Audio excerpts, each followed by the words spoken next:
Muy buenas tardes a todos y a todas. Vamos a iniciar con nuestro programa. Ya saben, aquí en Derecho y Humanidad.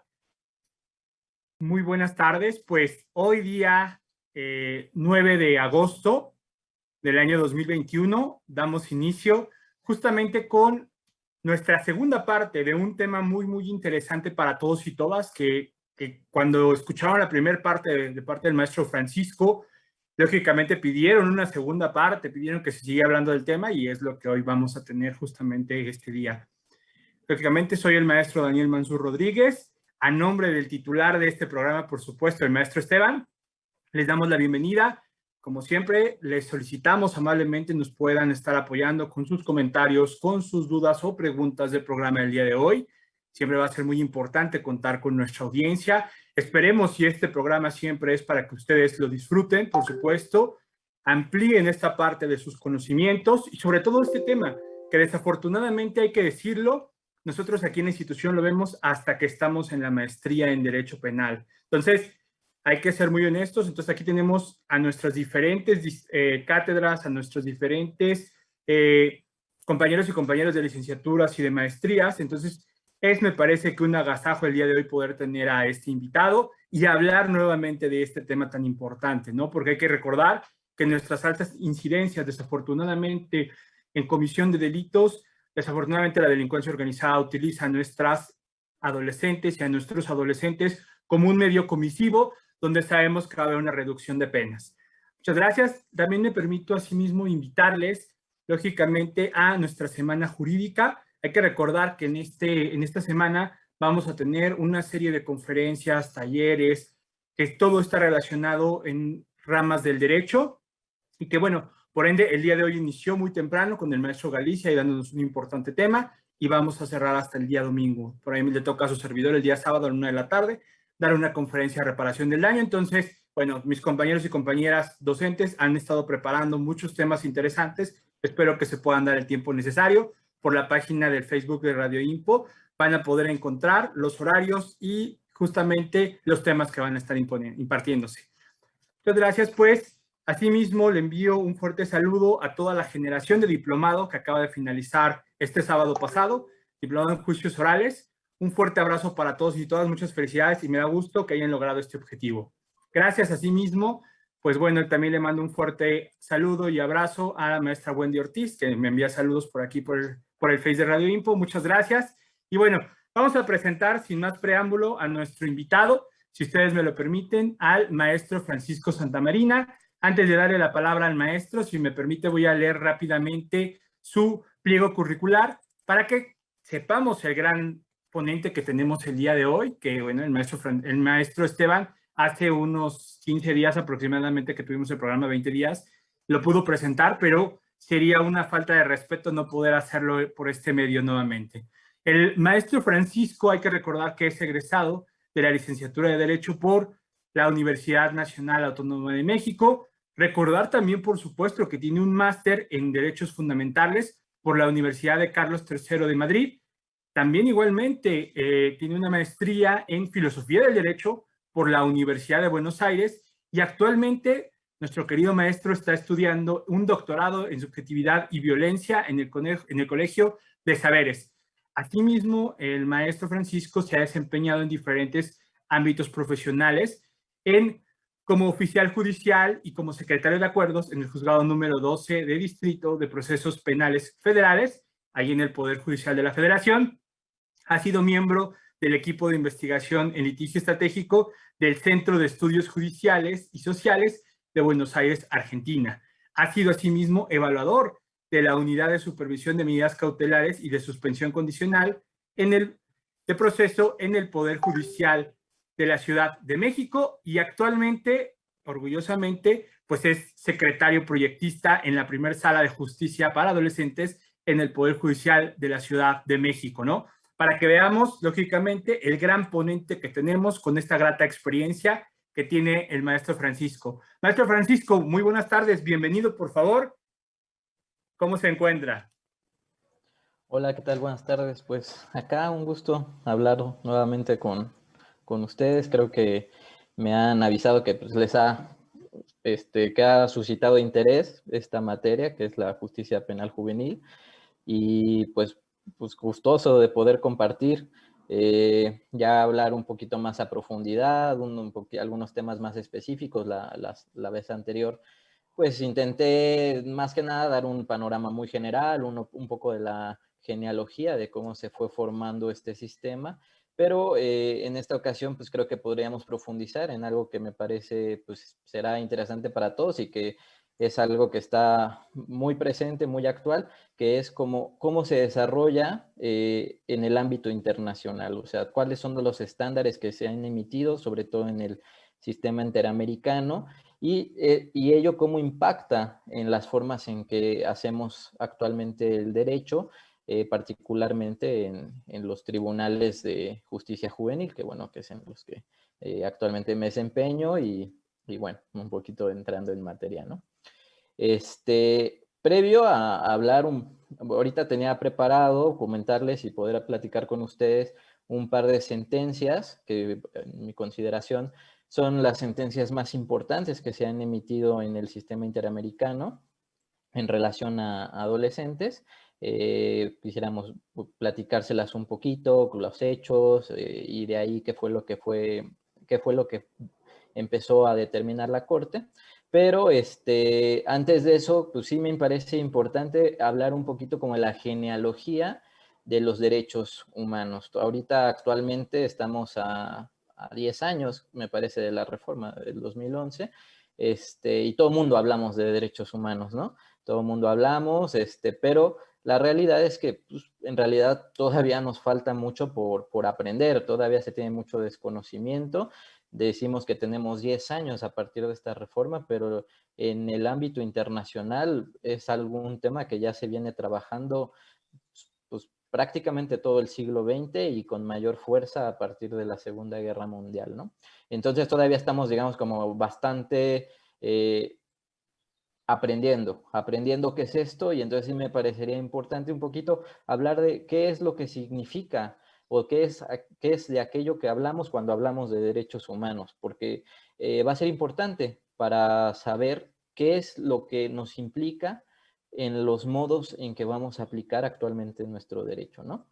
Entonces, un poquito como les había comentado, los derechos humanos adquieren principal fuerza a partir de la Segunda Guerra Mundial. En la Segunda Guerra Mundial, pues sucede lo que todo el mundo conocemos, el genocidio, los campos de concentración, y entonces el derecho internacional público, se encuentra con una gran problemática porque no puede, es incapaz, no cuenta con las herramientas para juzgar esos tipos de delitos, ¿no? Si nos vamos a las teorías, a la dogmática penal tradicional, por ejemplo, estaba el cumplimiento de un deber, sigue estando como una causa de justificación, y entonces los delitos cometidos por nazis quedarían justificados. Entonces, ahí empezamos a ver un obstáculo en las formas tradicionales en que se venía conceptualizando el derecho, y entonces se viene la necesidad de un nuevo entendimiento, y entonces empieza a formarse a partir de los tribunales de Nuremberg, pues nuevas metodologías, nuevas herramientas, y surge un derecho que es el derecho internacional de los derechos humanos.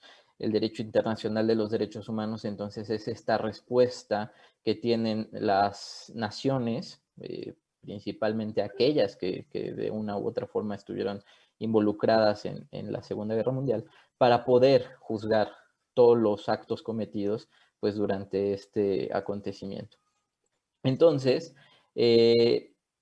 data, digamos, el derecho internacional de los derechos humanos, data de esa fecha, de esa época, en 1950. De hecho, bueno, la Declaración Universal va a ser de 1948, y entonces es ahí, a partir de ahí, donde he empezado a tener un importante y acelerado proceso, acelerado desarrollo, del cual México, pues, como decíamos, hace 10 años apenas empieza a incorporarse, ¿no? Entonces, hablar ahorita, obviamente, de derechos humanos requeriría pues todo un curso, requiere ni siquiera yo creo que en un curso de la licenciatura, sino más, 2 o 3 cursos, porque es amplia la teoría, ahorita estamos hablando, digamos, de esta parte que es la segunda mitad del siglo XX, pero en realidad, bueno, tiene todavía una historia detrás, ¿no? Pero bueno, ¿qué es lo que quiero destacar a partir de esta historia? Es un poquito qué es lo que implica esta nueva forma de entender el derecho. Esta nueva forma de entender el derecho tampoco la podemos pensar aislado del pensamiento en general. El pensamiento en general, la filosofía en general, pues va a transitar también por unos cambios de paradigma, donde en palabras de un filósofo que se llama Zygmunt Bauman, bueno, se llamaba, acá murió hace no mucho, él tiene un concepto que lo hizo muy famoso, que es la modernidad líquida. No es tampoco algo nuevo, ya Marx incluso en el Manifiesto Comunista tiene una cita que me gusta mucho, que dice algo así como que en la modernidad todos los sólidos se desvanecen al aire. Bueno, pues Zygmunt Bauman va a retomar esto y va a hablar de que en la modernidad todo se vuelve líquido.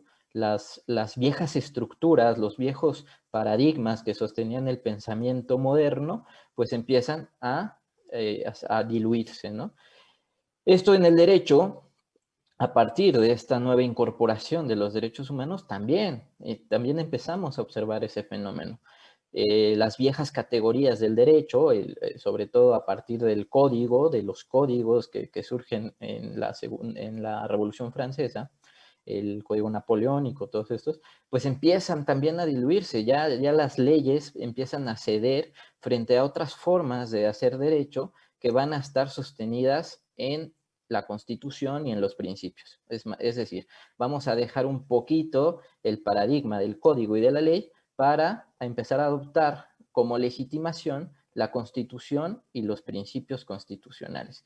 Esto, hay un libro que bueno, se tiene que estudiar sí o sí, me parece que es un libro fundamental dentro de las facultades de Derecho, que es de Zagrebelsky, que va narrando esta transición del Estado legal, del Estado decimonónico, al Estado constitucional. Este es el libro que se llama El Derecho Dúctil, por si lo quieren consultar, me parece imprescindible. Y entonces ahí nos va a ir marcando y nos va a ir trazando un poco cómo fuimos derivando a este nuevo Estado constitucional, ahora lo estudiamos bajo la denominación de neoconstitucionalismo, y qué es lo que ello implica, porque va a cambiar radicalmente las formas en que hacemos el derecho actualmente.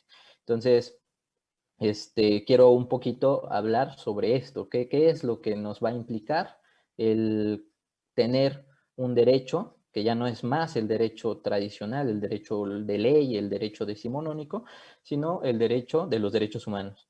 Esto es lo importante. Vamos entonces, si quieren ahorita, bueno, no sé si haya que hacer una pausa, pero justamente para entrar un poquito en detalle de qué es estas nuevas formas de hacer derecho. Adelante, por favor, podemos continuar, todavía no nos indican. Entonces, si gusta, podemos continuar, ya que efectivamente, al hablar de los derechos humanos, para llegar justamente al sistema de justicia para adolescentes, se hace muy, muy importante. En este momento ya nos dieron el aviso. Nos vamos rápidamente a un corte comercial y regresamos hablando, maestro Francisco, justamente de todo esto que usted nos está mencionando, de este paradigma de empezar a hablar de derechos humanos en el ámbito internacional, que a final de cuentas, pues, vamos a empezar a hablar desde hace 10 años, ya aquí en nuestro derecho nacional. Regresamos en un momento, maestro Francisco. Gracias. Los esperamos a todos y a todas con sus comentarios y vamos rápidamente a unos cortes comerciales, no sin antes recordarles que tenemos nuestra ropa Impo para que ustedes puedan ir a las cajas de nuestras diversas escuelas y puedan ver. Muchas gracias. Regresamos.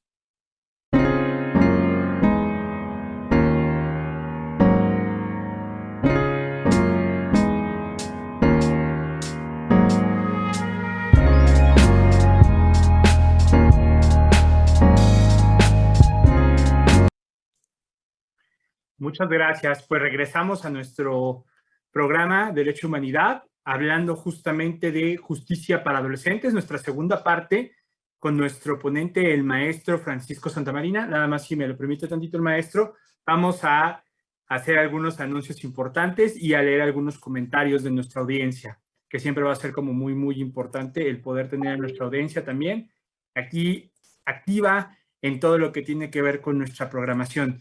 Bien, antes de empezar con estos saludos, rápidamente voy a hablarles un poco, y hay que recordar que va a estar el primer encuentro virtual multidisciplinario en gerontológico aquí en el INPO, el cual se va a llevar el día viernes 27 de agosto en un horario de 16 horas a 20 horas, y hay que recordar que la inversión es de 250 pesos para que estén ahí al pendiente y puedan justamente inscribirse a este noveno encuentro de la licenciatura de gerontología.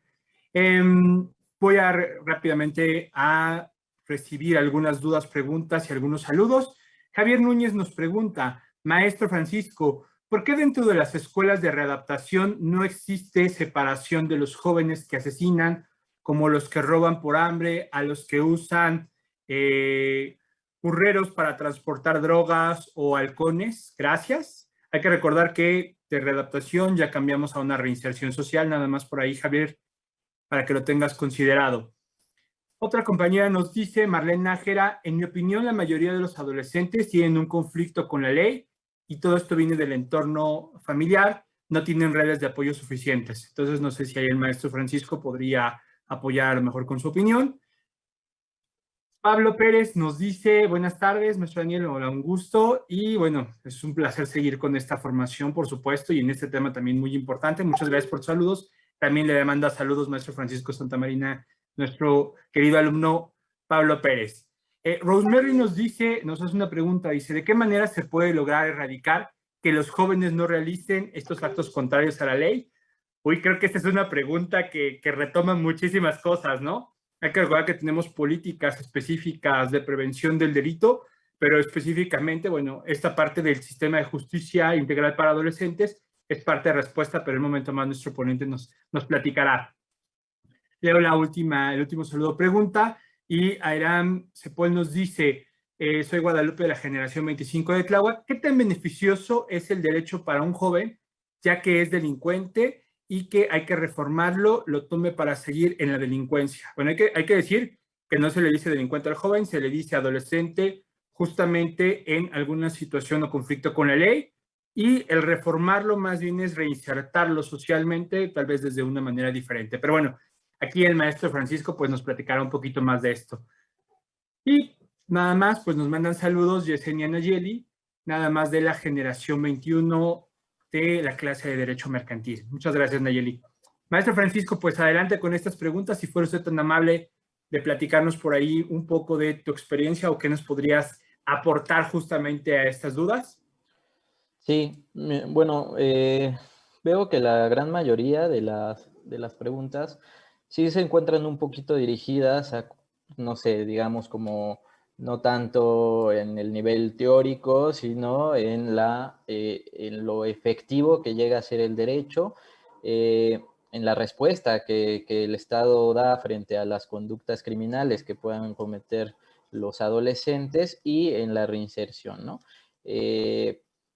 Espero un poquito, a partir de justamente hablar de los casos que un poquito tenía preparado, ir tocando estos temas. Espero pues, contestar la gran mayoría de ellos, pero pues sí tengo que, digamos, ser honestos en que muchos de estas cuestiones, esto que nos preguntan, pues obviamente no tienen respuestas certeras, no tienen, para empezar, no hay que romantizar ni idealizar el derecho. El derecho es un discurso entre muchos discursos que se manejan a nivel de la sociedad, a nivel estatal, y que es una reacción frente a las formas en que nos comportamos, pero no es una bolita de cristal, no a través del derecho no vamos a poder resolver un montón de problemas. Justamente creo que la semana, bueno, no la pasada, sino hace 15 días o 3 semanas, no recuerdo bien, pero la última vez que estuve con ustedes acá, finalizaba precisamente con esto, ¿no? En el que el crimen es un fenómeno multifactorial. multifactorial y en ese sentido, mientras no lo empecemos a analizar, a pensar desde diversos puntos de vista, las respuestas que se pueden dar desde el derecho van a ser insuficientes. Por ejemplo, esta pregunta que nos hacían de la manera en que se puede lograr erradicar que los jóvenes no realicen actos contrarios a la ley. Y pues no creo que haya una forma, no creo que, de hecho no creo ni siquiera que se pueda erradicar, ¿no? O sea, tristemente, los actos, digamos, por fuera de la ley, siempre están. Para eso existe la ley también. La ley nos va a fijar ciertas conductas que son aceptadas socialmente y otras que no. Y para eso la ley y los mecanismos jurídicos existen. Si se pudiera erradicar, pues podríamos empezar a pensar cuál es la idea en sí del derecho. No sería necesario, no existiría. Y sin embargo, eso es una cuestión que habría que pensar incluso no solo desde el derecho, sino desde la propia psicología, desde los propios desarrollos en que se han dado las sociedades, pero es difícil pensar que exista las formas de erradicar lo delictivo, lo criminal, ¿no? Obviamente existen esfuerzos, existen muchos, digamos, teorías que intentan estudiar esto, pero que no han dado con, digamos, de manera o con respuestas fehacientes, con respuestas unívocas, ¿no? Muchas veces, por ejemplo, se tiende a reducir o a entender el fenómeno de la criminalidad con la pobreza o con la falta de desarrollo o con la falta de oportunidades.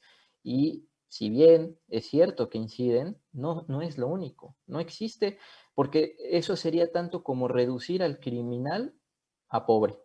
Y eso es una visión reduccionista y una visión muy simple que, por ejemplo, en el caso de Venezuela, en el caso de la Venezuela de Chávez, nos mostró la insuficiencia de esto. En la Venezuela de Chávez, pues hubo un trabajo de erradicación de pobreza, hubo un trabajo de mejora en materia de desigualdad, pero paradójicamente seguían creciendo los índices delictivos. Entonces, ahí es donde empezamos a ver que no es así, que la delincuencia no es estrictamente proporcional a los niveles de pobreza o de desigualdad, ¿no? Es mucho más complejo, es mucho más dinámico cómo se da. Entonces, las respuestas hay que estar buscándolas por muchos lados, desde muchas visiones, desde muchas, en materias, desde muchas disciplinas y no solamente desde el derecho. Entonces, esto me da pie un poco para plantearles el primer caso del que les quería hablar. El primer caso del que les quería hablar es el caso que se conoce como los niños de la calle contra Guatemala o Villagrán Morales contra Guatemala. Este caso es muy importante en materia de derechos humanos y estándares internacionales en materia de adolescentes, justamente porque es el primer asunto que la Corte Interamericana de Derechos Humanos va a resolver en materia de adolescentes, en materia de los derechos de los niños. El artículo 19 de la Convención Americana sobre Derechos Humanos contempla los derechos de los menores, pero si uno lo lee, en realidad no dice mucho. Dice que los niños y las niñas tienen derecho a todas las medidas de protección, tanto por parte de la familia como parte del Estado. Bueno, esto pues no nos dice gran cosa, ¿no? Pero entonces fue justamente a partir de este caso donde la Corte Interamericana pues empieza a elaborar su jurisprudencia y empieza a darnos más herramientas de qué entender por niño, qué entender por adolescente, qué entender por medidas de protección, que entender por estas medidas especiales, ¿no? Entonces, los hechos, se los voy a platicar muy rápidamente, los hechos se circunscriben en un contexto de violencia, de un contexto de transición que se vivía en Guatemala en los años 90, fines de los 80, principios de los 90. Como sabemos, Guatemala venía de un conflicto armado, una guerrilla al interior de más de 30 años y empezaba a transitar a la democracia, pero pues esa transición pues no estaba exenta de violencias ni de problemas, ¿no? Entonces, en este contexto, había una práctica que a todas luces atroz, porque las fuerzas de seguridad del Estado, o sea, las fuerzas policíacas, se dedicaban a campañas de limpieza o campañas de exterminio, y entonces iban y hacían detenciones, torturas, golpizas, e incluso homicidios, o sea, estas extrajudiciales a niños de la calle que se consideraban peligrosos porque se encontraban en situación de vagabundancia. Y entonces los detenían, los torturaban y les daban muerte. Bueno, pues ese caso llega a la Corte y es el primer asunto donde la Corte va a hablar de los derechos del menor. Entonces, los vamos a comentar, vamos a ver qué es lo que la Corte empieza a hablar a partir de ese asunto, y vamos a dar cuenta ahí de cómo es el fenómeno de la niñez y de la delincuencia rebasa el derecho incluso. Por supuesto, maestro. Qué caso tan más interesante y, por supuesto, muy emblemático en el sistema interamericano, que a final de cuentas, como lo sabemos y ya nos lo dijo la Suprema Corte de Justicia, son estándares que el Estado mexicano tiene que considerar para su justiciabilidad en el Estado mexicano. Muchas gracias. Vamos a ir rápidamente a un corte comercial, no sin antes recordarle, por supuesto, recordarle a nuestra audiencia que ya está la ropa, por supuesto, del IMPO, para que ustedes puedan ir a ver a los diversos planteles. Muchas gracias, maestro Francisco. Regresamos en un momento para seguir continuando hablando de este tema de justicia para adolescentes en nuestra segunda parte. Gracias. Regresamos en un momento y les seguimos esperando con sus comentarios, saludos, dudas, preguntas, y con mucho gusto estamos en un momento con ustedes.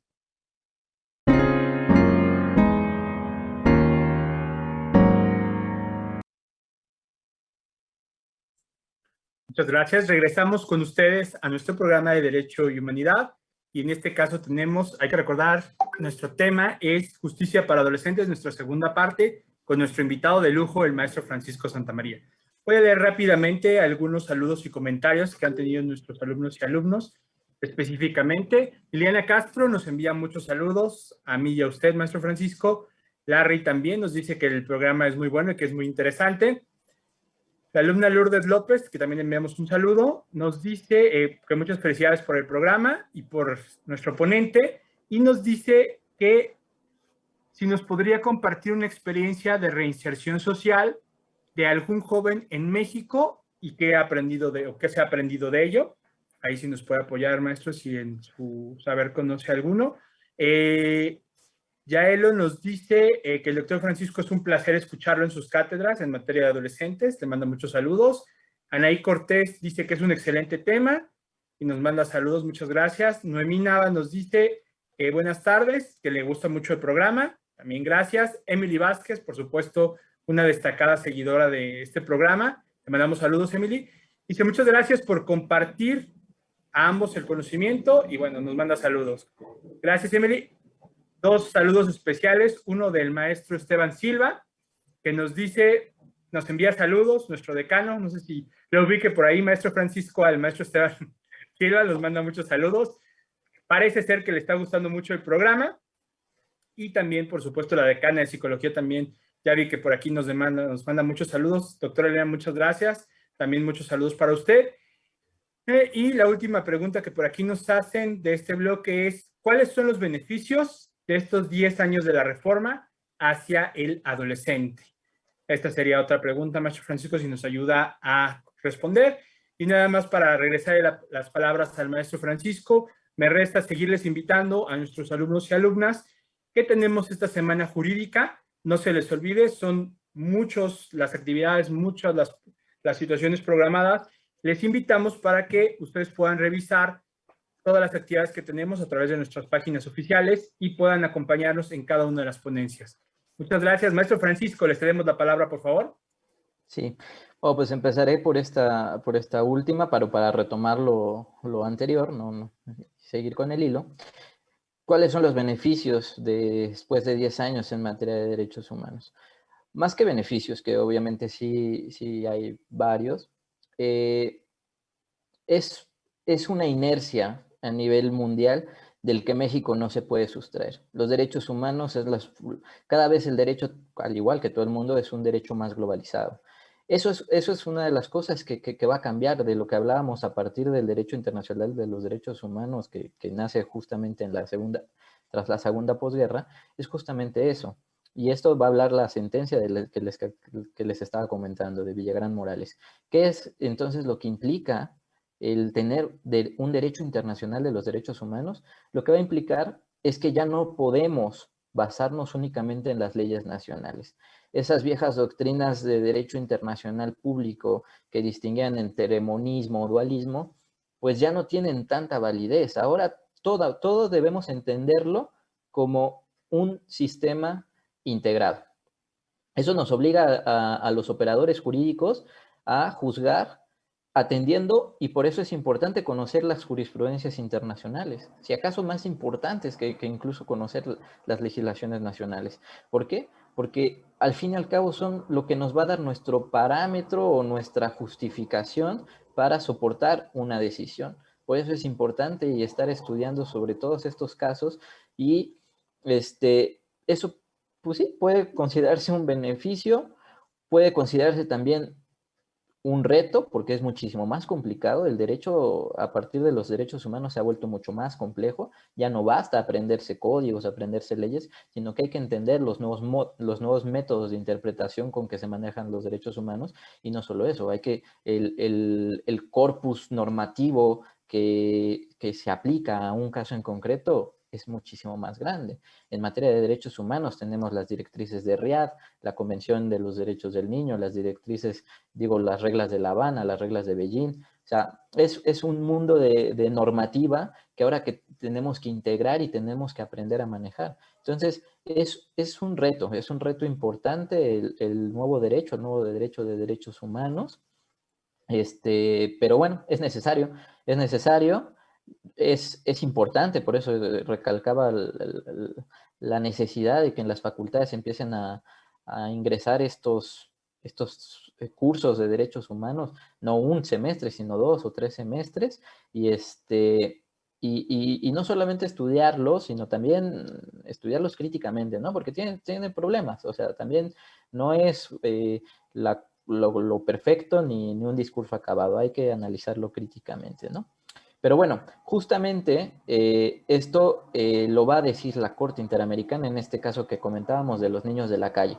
En este asunto, la Corte Interamericana va a ver que es insuficiente incluso la legislación que se tiene en el sistema interamericano y va a establecer que en materia de adolescentes, todas estas reglas internacionales que yo les comentaba, que en realidad son del sistema universal, es decir, el sistema de la ONU, van a operar también para nosotros. Y los tribunales nacionales como los internacionales tienen que aplicar las normas, tanto las que tengan en cada estado como las que se emitan a nivel internacional. Entonces, todo eso forma una normativa integral y eso es lo primero que va a destacar, porque ello le va a permitir a la Corte en este asunto empezar a elaborar y empezar a señalar un nuevo sujeto, que es el sujeto adolescente. Por primera vez en el sistema interamericano va a aparecer la figura del niño o del menor como un sujeto de derechos. Y un sujeto de derechos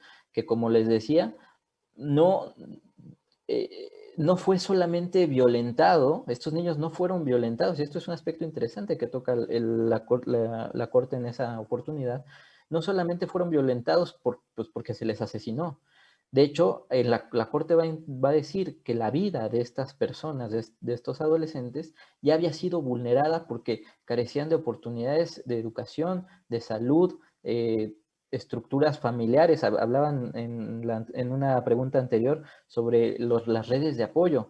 Bueno, pues entonces esto lo va a retomar la Corte en esa oportunidad y va a destacar la obligación del Estado de reforzar las medidas para que la vida de los adolescentes no sea un concepto meramente biológico.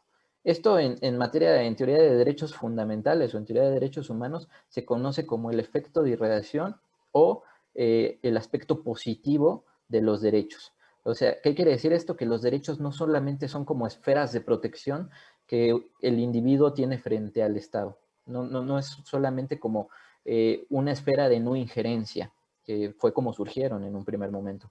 Pero ya no basta eso. El Estado tiene que tener obligaciones positivas para hacer efectivos los derechos. Una vida, ¿qué significa una vida humana? Pues no solamente es un concepto biológico. Va a decirnos en esta sentencia que la vida de un adolescente tiene que tener salud, educación, familia, redes de apoyo, deporte, o sea, empieza a elaborar y empieza a destacar otro aspecto de los derechos humanos, que es la interdependencia de los derechos, y va a reafirmar que entonces el Estado, en este caso guatemalteco, no solamente violentó a los adolescentes, digamos, por sustraerles de la vida, sino que ya desde antes venían siendo violentados en sus derechos, porque los derechos de los niños requieren, por sus propias condiciones de desarrollo, una actividad estatal mayor, una protección reforzada, va a utilizar ese término. Y ahí es donde va a intentar la Corte justamente, digamos, como visibilizar lo que estábamos comentando en el apartado anterior, que es que la criminalidad no la podemos entender simplemente como una cuestión de pobreza o de falta de oportunidad. O sea, es mucho más complejo y no basta con eliminar, como hacía Guatemala en esos años, con eliminar a los pobres, porque erradicando a los pobres no se erradica la violencia. Erradicando a los enfermos no se erradican las enfermedades.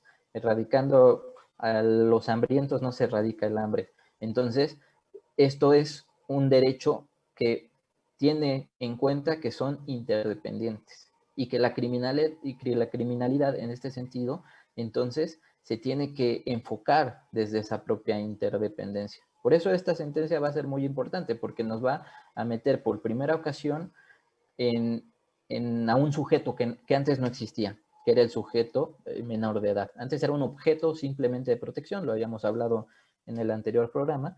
Ahora no, ahora ya es un sujeto que tiene derechos y que también va a tener obligaciones. Después, bueno, he visto que también las otras preguntas pues se refieren más ya al tema de adolescentes y cárceles, adolescentes y reinserción. Bueno, pues el otro caso que quería comentarles es un poquito posterior en la Corte, este es de los años 2000, principios del 2000, y es el caso del Instituto de Reeducación del Menor contra Paraguay. También se le conoce como el caso Panchito López, que es el nombre que tenía este instituto.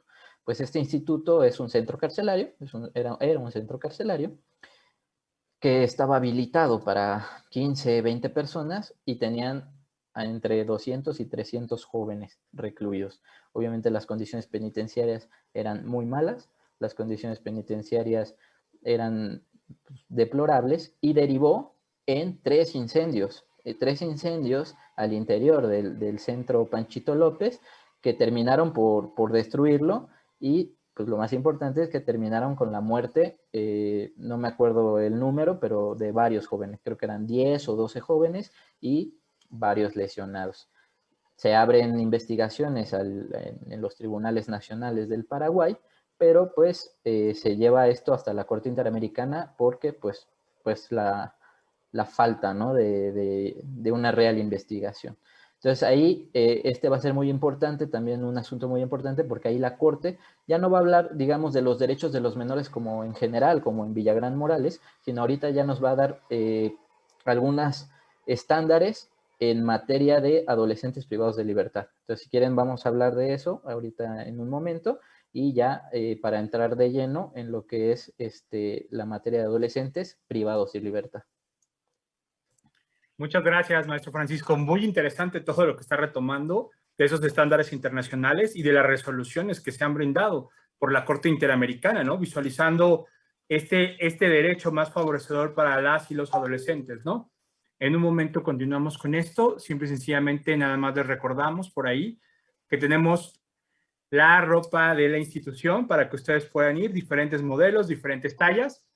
Y si les parece bien, vamos a un corte y regresamos en un momento para seguir platicando de este tema de adolescentes justamente en conflicto con la ley, mejor llamado como justicia para adolescentes. Regresamos en un momento. Muchas gracias. Seguimos esperando sus comentarios y sus saludos.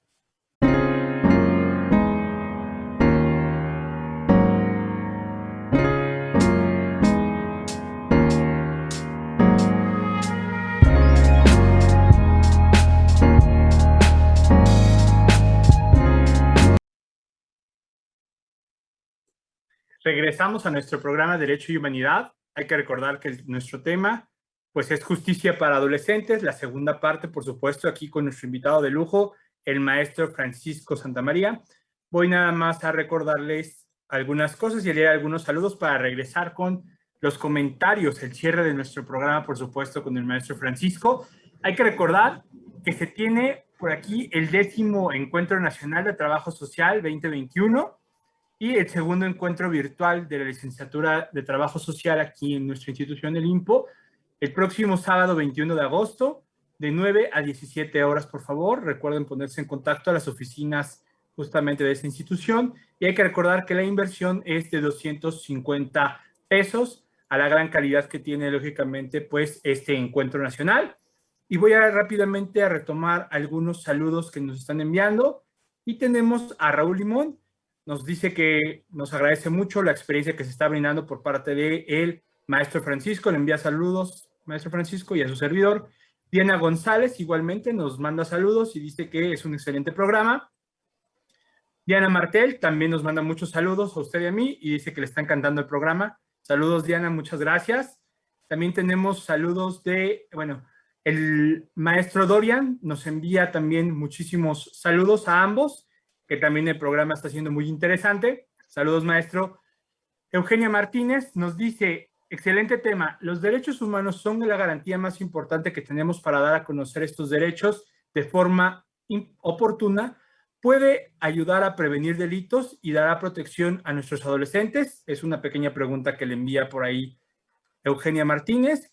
Fanny Estrella nos manda otra pregunta y nos dice, ¿considera usted que sería bueno se llevara a proceso como adultos graves a los adolescentes? También esa es otra situación que comenta, aunque tenemos la respuesta que es muy clara. Edran nos dice, ¿qué tan severa es la ley con los menores de edad a comparación de un adulto? También es una pregunta más que amablemente nos realizan. Y vamos a leer una última pregunta de Yomar Escobar. Saludos, Isaac. Un excelente programa y dice muy buenos ponentes. Dice, si se bajara la edad de inimputabilidad, ¿cuál sería la diferencia con el actual sistema y qué impacto tendría en la relación con los derechos humanos? De antemano agradecemos todas sus preguntas, nada más recordando que este sistema de justicia para adolescentes integral, pues dos pautas importantes que tiene es la reinserción social y la reinserción de las y los adolescentes a la parte familiar. Le doy la palabra al maestro Francisco. Adelante, maestro Francisco, si nos puede ayudar con estas preguntas y con el cierre de su excelente exposición. Sí, Gracias, claro. maestro. Pues bueno, han sido varias preguntas, lo cual me da gusto. No creo poder contestar todas, pero bueno, por lo menos de las que me voy acordando. Si se bajara la edad de imputabilidad. Esto difícilmente puede llegar a suceder, más que nada porque la Corte Interamericana y la Comisión Interamericana ya han esbozado algunos, a partir de unos dictámenes, unos informes temáticos al respecto de menores, pues su preocupación de que exista algunos estados parte donde haya una edad menor de 12 años, que es como la que nosotros tenemos, de imputación. Bajar la edad de imputación sería ir en contra de estos estándares que se han ido formando a nivel internacional. Eso lo veo un poquito complicado. Si eso implicaría alguna diferencia, pues me parece que difícilmente. ¿Por qué? Porque, digamos, en una cuestión meramente estadística, lo que podemos apreciar es que nosotros en tribunales casi todo se concentra, casi todos los asuntos que nos llegan se concentran en un rango de edad de entre 14 y 18 años. Eso es la realidad. Entonces, bajarla, disminuir la edad, pues la verdad no creo que sea mucha diferencia. En cuanto a las otras preguntas, justamente me va a ayudar el caso que estábamos hablando, el de Panchito López contra Paraguay, para un poquito dar una respuesta o por lo menos tocar el tema. En esta ocasión les decía que era importante porque en esta ocasión, por primera vez también, la Corte Interamericana va a hablar de los menores privados de libertad. Y ahí va a establecer la necesidad de tener un régimen diferente al de adultos. Nos preguntaban ahora por qué tanto o qué diferencia hay entre el de adultos y el de adolescentes. Pues la diferencia sí es mucha. Por lo menos en México, por ejemplo, la máxima de penalidad, y solamente por los delitos más graves, es decir, secuestro, violación, delincuencia organizada, homicidios, es de 5 años, mientras en adultos puede ser de 50, 70 años, ¿no? Entonces, sí, es mucha la diferencia, pero en este caso, la Corte Interamericana sí nos ha señalado y ha puesto énfasis en la necesidad de contar con un sistema especializado y diferente, donde la pena, el derecho penal, yo comentaba la vez pasada, es muy parecido el derecho penal que se aplica en adultos al derecho penal de adolescentes. Sin embargo, donde es muy diferente va a ser en la etapa de ejecución, en la teoría de la pena. En la teoría de la pena, ahí es donde es radicalmente diferente. Mientras en adultos opera más que nada la retribución, el sistema de retribución penal, acá no, acá se va a apostar por un sistema de prevención especial positiva, ¿no? Que es lo que has hecho énfasis en reinserción. Entonces, Serían las medidas socioeducativas, ¿no? Que es específicamente la sanción que se le va a brindar a las y a los adolescentes, ¿no? sí, En este exacto. sistema. Sí, sí, sí. El enfoque, como lo dice la ley, es el enfoque socioeducativo. Eso en dogmática penal le vamos a conocer como prevención especial positiva.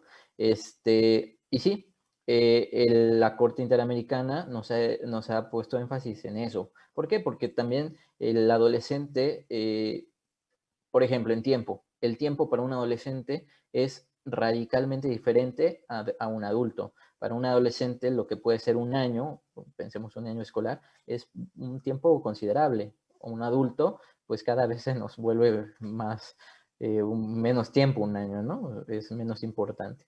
Por ejemplo, eso solamente para señalar.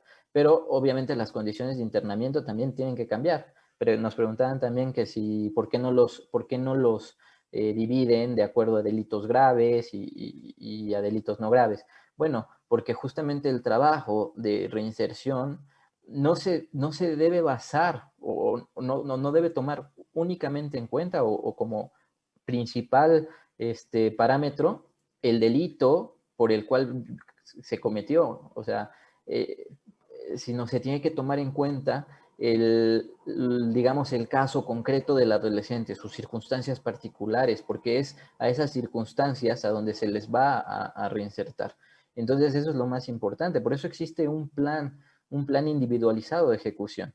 Y la pena es revisable. En esta misma sentencia, la Corte también nos va a decir que en materia de adolescentes, es importante que la pena sea revisable periódicamente de acuerdo a cómo ha ido cambiando o cómo van variando y cómo va cambiando el desarrollo del adolescente. Entonces es muy pormenorizado. No se atiende, digamos, tanto al disvalor de la acción, del delito, sino se atiende más a las circunstancias particulares. Esto, puede ser criticable, puede ser, digamos, un poquito, diríamos que esté injusto, porque de acuerdo a la misma conducta que cometa una persona de 18 años a una que cometa de 17 años, es diametralmente diferente la pena que se va a imponer.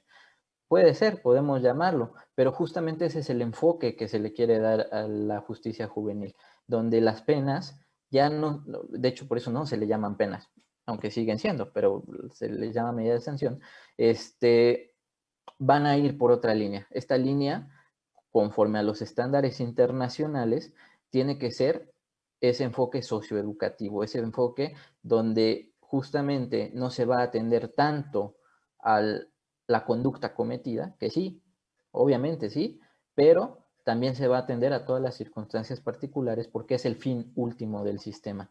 Entonces, un poquito, obviamente, esto tiene sus pros, tiene sus contras, tiene sus avances, tiene sus retrocesos, pero de a poco se han ido implementando y lo que sí creo, ha sido un avance en el derecho nacional, en justicia para adolescentes, es que cada vez tenemos que incorporar los estándares internacionales. Entonces, ahí sí que nos conviene y no solamente es estas dos sentencias, ¿no?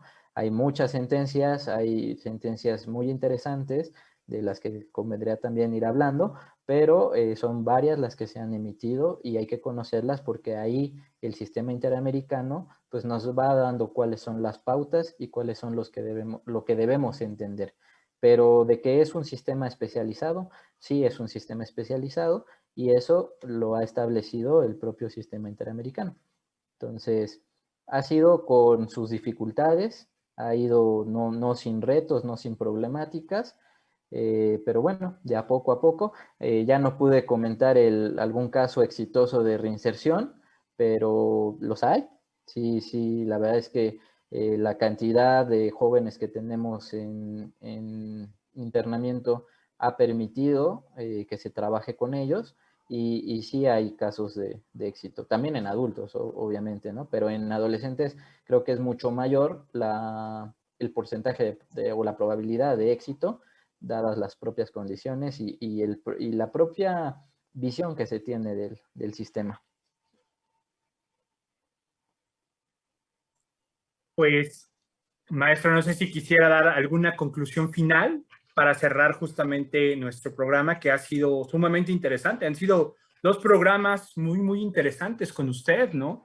Y que nos ha aportado mucho el día de hoy, hablando justamente de esta parte del sistema interamericano, de las dos sentencias, de los estándares internacionales que nos marcan, dando su opinión respecto de cómo estamos avanzando, por qué no se podría disminuir justamente esta situación penal. ¿Algún otro comentario final, maestro, para cerrar? Porque le quiero comentar que tenemos hasta este programa que tenemos, son 3 programas que hemos tenido de justicia para adolescentes. El primero lo dio su servidor y estos 2 últimos los ha dado usted. Entonces, yo creo que en este año hemos tenido la posibilidad de visualizar el sistema integral de justicia para adolescentes aquí en nuestra institución y seguramente lo vamos a seguir visualizando. Pero le damos la palabra, maestro, para que nos pueda ayudar con su cierre. Adelante, Claro, por favor. claro que sí, muchas gracias. Pues finalizar con esto. Creo que por lo que pude ver, no sé si pude contestar algunas dudas, pero pude ver que la gran mayoría de ellas se refería un poco como al papel del derecho y la posibilidad del derecho en generar un cambio y como una respuesta efectiva, ¿no? Lo he comentado anteriormente, el derecho también hay que ser, si vamos a hablar de justicia, hay que ser justos con el derecho y también reconocer las limitaciones que se tiene desde el punto de vista de la ley, desde el punto de vista de lo que se puede hacer, ¿no? Me parece que sí, que ha estado, que tiene sus beneficios, que tiene sus inconvenientes, que tiene sus problemáticas al interior, pero no podemos esperar del derecho que nos dé todas las respuestas, no podemos esperar que a través de una ley nuestros jóvenes van a cambiar sus convicciones, a cambiar sus formas. El derecho es un discurso que por excelencia es reactivo. El derecho va a responder y siempre va a llegar a destiempo. Entonces, hay que empezar a pensar de maneras muy diversas, de maneras muchísimo más amplias, donde nos podemos poner en comunicación con muchas otras disciplinas, con el trabajo social, con la psicología, con la economía, la pedagogía. Son muchas las ramas que implican lo humano. Entonces, el derecho no es solamente, no es un aspecto, digamos, como central en la vida del hombre. Es uno de los aspectos, de la vida del hombre, pero es muchísimo mayor. Lo humano del hombre lo humano es muy rico, y en ese sentido hay que ver que el derecho es una respuesta, pero no vamos a pedir ni vamos a exigirle más de lo que pueda hacer, porque tiene que ver con otras cosas. Veo también en alguna de las preguntas que ya no pude centrarme, de los Juegos Olímpicos, ¿no? De qué tanto el deporte puede ayudar o no. Pues yo creo que sí, yo creo que el deporte es una actividad que obviamente es central, y justamente con los resultados de México tendríamos que empezar a poner énfasis ahí, ¿no? En qué tanto estamos haciendo como Estado las labores correctas para fomentar eso. Entonces, eh, hay que ver y hay que comprender el aspecto humano como algo muy, muy complejo, y hay que entenderlo de esa forma. Entonces, el derecho es bueno, hay que estudiarlo, hay que dedicarnos, hay que tomarnos en serio las labores que tenemos nosotros como abogados, pero también hay que analizarlo críticamente, hay que ver sus problemáticas, sus problemas que tenemos al interior, que no son pocos, y también sus aspectos negativos, porque es un discurso donde hay poder, donde hay violencia, donde hay problemáticas muy, muy complejas, y pues creo que esa es la lección, o lo que debemos, todos debemos nosotros como abogados tener en cuenta. Entonces, ir reconociendo todos los retos y todas las dificultades y limitaciones que también tenemos, pues para seguir en pasitos pequeños, pero adaptándonos a este nuevo derecho de derechos humanos que tenemos, que es muy complejo, muy difícil, pero pues que nos toca estudiarlo y asumir el reto.